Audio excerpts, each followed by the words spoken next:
सतयुग और त्रेता युग बीतने के बाद जब द्वापर युग आया तो पृथ्वी पर झूठ, अन्याय, असत्य, अनाचार और अत्याचार होने लगे और फिर प्रतिदिन उनकी अधिकता में वृद्धि होती चली गई। अधर्म के भार से पृथ्वी दुखित हो उठी। श्री विष्णु ने पार ब्रह्म परमेश्वर को पृथ्वी के दुख की गाथा सुनाई तो उन्होंने कहा, मैं पृथ्वी के दुखों से परिचित हूँ। पृथ्वी को भार मुक्त करने के लिए शीघ्र ही मैं ब्रज में कृष्ण के रूप में अवतार लेने वाला हूँ। मैं वासुदेव की पत्नी देवकी के गर्भ से जन्म लूंगा और क्योंकि मैं अपनी माया से और मेरी माया मुझसे दूर नहीं रह सकते, इसलिए मेरी माया भी राधा के रूप में परसाने में जन्म लेगी और उसके बाद मैं पृथ्वी को इस भार से मुक्ति दिलाने का प्रयास करूंगा। क्योंकि एक एक पापी का वध करना कठिन है, इसलिए मैं ऐसा उपाय करूंगा कि संसार के समस्त पापी स्वयं ही लड़ भिड़ कर पृथ्वी को भारहीन बना दें। कुछ समय के बाद ही अत्याचारी मथुरा नरेश कंस ने कारागार में बंदी वासुदेव की पत्नी देवकी ने एक बालक को जन्म दिया।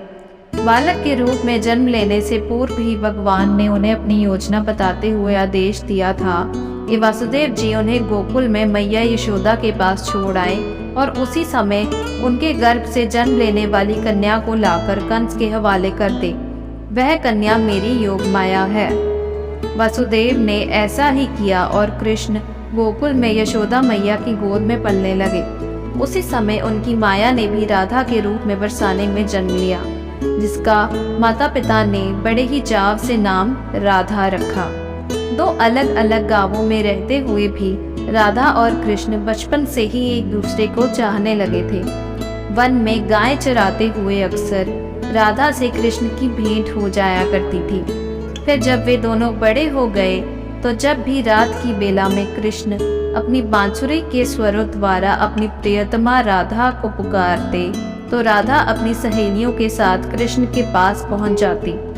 राधा और कृष्ण का यह प्रेम दो किशोर लड़के लड़की का प्रेम था, जो थोड़े से दिनों में ही पूरे ब्रज में चर्चित हो गया। नंद बाबा और यशोदा ने चाहा कि कृष्ण का विवाह राधा के साथ कर दिया जाए।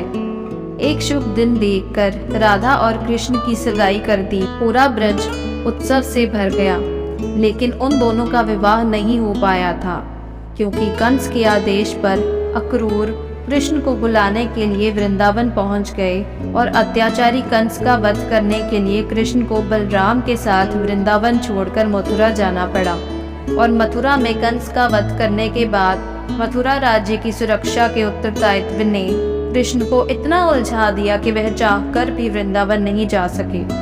दूसरी ओर अपने जमाई कंस के वध का बदला लेने के लिए उसके ससुर जरासंध ने अपनी विशाल सेना के साथ मथुरा को घेर लिया, लेकिन कृष्ण और बलराम ने अपने पराक्रम से जरासंध और उसकी विशाल सेना को पीठ दिखाकर भागने पर विवश कर दिया। लेकिन जरासंध पराजित होकर भी शांत नहीं बैठा। उसने कई बार मथुरा पर आक्रमण किए। मथुरा एक छोटा सा राज्य था, पर उसे सुरक्षित स्थान पर नहीं बसाया गया था। अतः कृष्ण ने मथुरा छोड़कर अन्य कहीं जाने का निश्चय कर लिया और जरासंध की विशाल सेना के बीच से मथुरा वासियों को सुरक्षित निकालकर हजारों कोस दूर भारतवर्ष के पश्चिमी सागर तट पर ले गए और द्वारका नामक नगर की स्थापना करके एक शक्तिशाली यादव राज्य स्थापित कर दिया।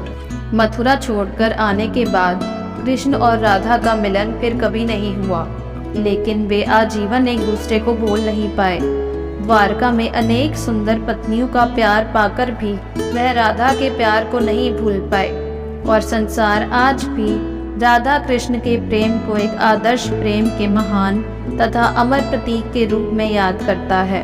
उनकी मूर्तियां भारत के मंदिरों में ही नहीं, विदेशों में भी अनेक मंदिरों में प्रतिष्ठित हैं और लोग बड़े भक्ति भाव के साथ उनकी पूजा आराधना करते हैं। जय श्री कृष्ण।